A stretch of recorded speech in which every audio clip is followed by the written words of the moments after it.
আসসালামু আলাইকুম ভিউয়ার্স, আজকে আমরা পেপার বোর্ড করব। আমার ছেলেটা ছোট ছোট টুকরো এনে দিয়ে আমাকে বলছে বোর্ড বানিয়ে দেওয়ার জন্য। তো এই বোর্ড বানানো খুবই সিম্পল।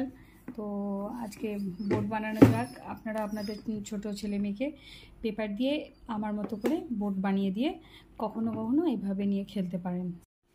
সো আমরা পেপার দিয়ে এইভাবে বোর্ড বানানো শুরু করি।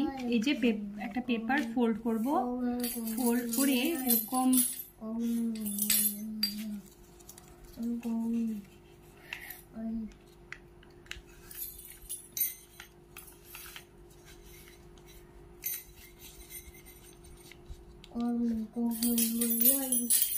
মানে হাউস শেপে আসবে। তারপর নিচে লেফট যে পেপারটা থেকে সেটাকে এরকম ফোল্ড করব।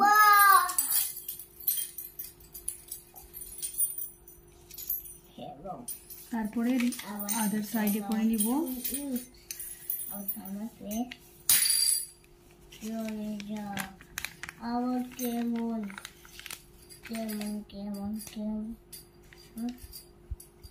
তারপরে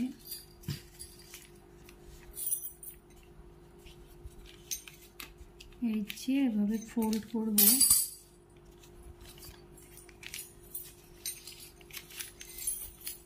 তারপরে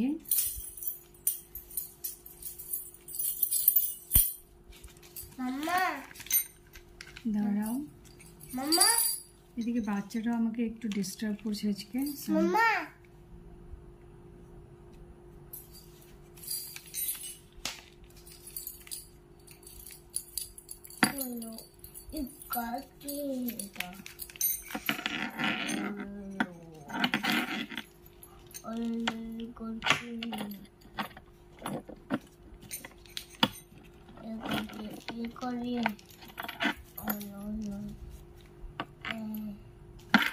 সো আমাদের পেপার বোর্ড ফাইনালি রেডি। আর এটাকে আমরা ছোটোবেলায় যখন ভাই বোনেরা খেলতাম, স্পেশালি আমার দাদা বোর্ড নিয়ে খেলতে খুব ভালোবাসতো। আর আমিও এই পেপার বোর্ড বানানোটা আমার দাদার কাছ থেকেই শিখেছি। তো এবার আমার ছেলেকে নিয়ে এটা জলের মধ্যেও আমি ট্রাই করি, তো ওটা আপনাদেরকেও দেখাই।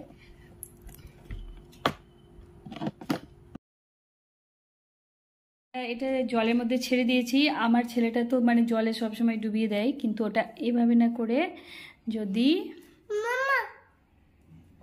এই যে ওইটা দেখেই বেশ হ্যাপি থাকে।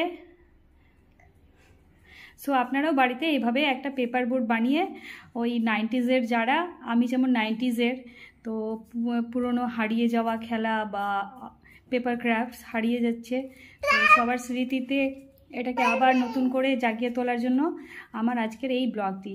সো আপনাদের ভালো লাগলে অবশ্যই লাইক, শেয়ার, কমেন্ট করে দেবেন। So bye bye, thank you so much.